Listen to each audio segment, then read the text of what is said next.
back on the Pete the Planner show. It's the broke 50-year-old edition of the show. No, I'm not 50 and broke. I'm 40 and I have some money. Not a lot. No, it's enough, right? I don't know, Nicole. I don't know. What are you going to say? I know. It's just true. I'm not bragging. I'm just telling you the truth. Not a lot. I mean, enough. Okay. This show is dedicated to the copious amounts of people who are 50 and have nothing. And here's the tough part. What does nothing mean? It means you're not on track to retire. If you're 50 and you're not on track to retire, the show is for you. And I told you there's a secret bullet to this. I did a bunch of math for you over the last 50 minutes of the show, whatever how long the show is, no one knows. No one knows.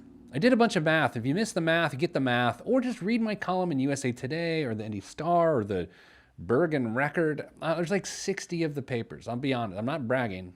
I don't know any of them. It's facts. You know what's weird is I'll get an email from someone who's like, I read you in the recorder. And I'm like, what's the recorder? What's and I have to like go find, I read you in the ledger. I don't know. Right, like at least like with the Indy Star, like you can Yeah, take it's a either star. context.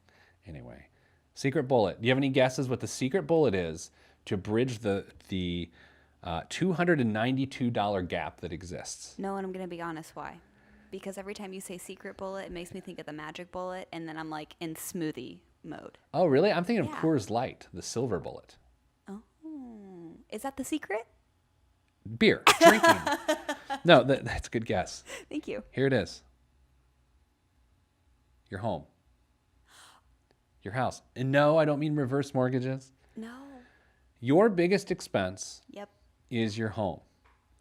One of the best ways to retire successfully in lieu of not having a lot of money, which is you, is to not need a bunch of money.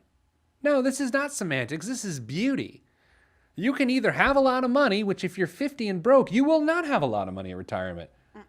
However, you cannot need a lot of money, and that is the truth. I'm not talking about being cheap, right? I'm not talking about stealing chopsticks and making furniture out of them out of your local takeout sushi place.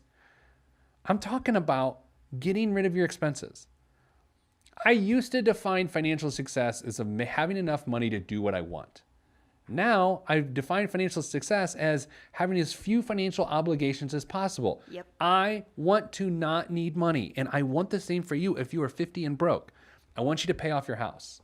If you're a homeowner right now, as long as you pay off your home by 50 and then don't reabsorb that additional cash flow into your lifestyle once you pay it off, you will retire successfully if you follow the rest of my plan. If you are 50 and you are not a homeowner right now, here's an amazing thing. In the next 5 years, you could still become a homeowner with the right priced home, get a 15-year mortgage, and still retire successfully.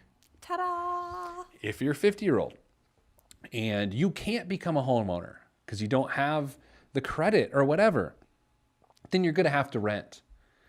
And by the way, here's the issue. Your retirement will be much more difficult than the other people who are in your exact same shoes that will be able to pay off the home by the time they retire. I believe owning your home outright is the magic bullet for the middle class. I don't like labeling things, Nicole, or people, Right? but I think colloquially, I can't ever say that word. Can you say it? Colloquially? No, you said it wrong. Colloquially. Colloquially. There we go. The C word. Colloquially. Should I just say the C word? No, because that's something different. I think if you pay off your home by the time you retire and you're in the middle class, you're fine. You're good to go. Here's what you can't do. There's some do nots. What are they called? Donuts? No, like warnings, right? Oh. Caveats. Oh, caveats. Here we go. Do nots, That's a caveats. Here they are. hard word to spell. If you're going to rent throughout retirement, you have to underhouse yourself. You have to rent essentially less than 25% of your income. If you don't, your rent will continue to rise. You'll be on a fixed income, and 7 to 8 years into retirement, you are broke and there is no recourse, and you're moving in with somebody else. That got sad. Aw. I'm playing the No, it's world's true. tiniest violin over here. I think a part of this is weird. Why am I saying this? It got Being weird part today. of being in the financial media, of choosing to talk to people about money for a living is I'm willing to say uncomfortable things if they're true, Yeah. because I think it's more helpful to you to understand what's going to happen. even if it's an awkward, like Yeah. hard conversation in the moment, everyone always benefits from it in the long run. Generally, it's I'm not stoking fear, No. but I'm stoking reality. Okay, here's the other thing. Let's say you own a condo or a townhome, and you've got a condo association fee or a maintenance fee every month. They're expensive.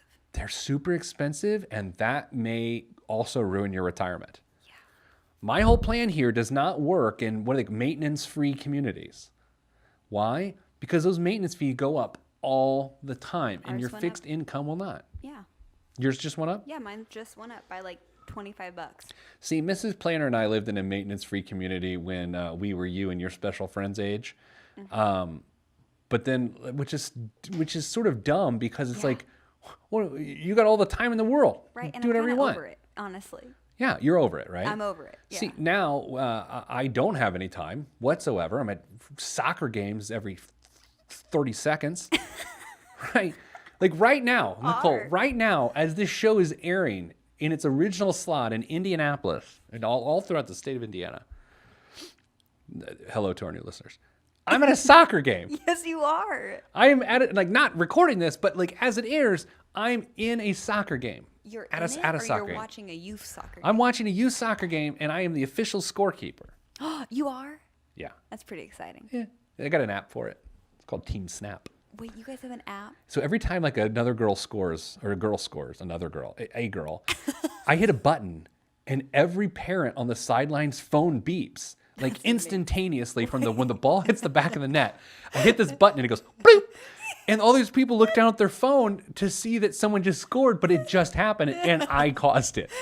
It is the best. My wife hates so it. much power in Oh that. my It's gosh, it's amazing. And like, No, that's amazing. and like, if God forbid our team ever scored, if we score, what I do is I put the girl's name, so then her parents can see that this girl's name scored. That's very sweet. Yeah, I'm a Details. soccer dad.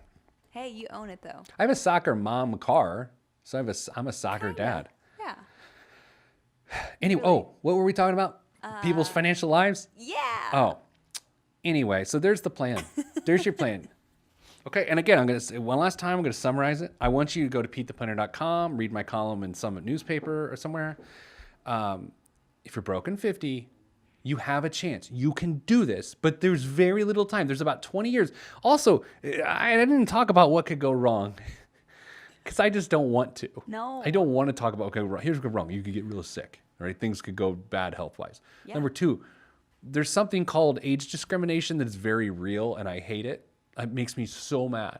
It used to not make me mad because it didn't feel like it affected me, Nicole.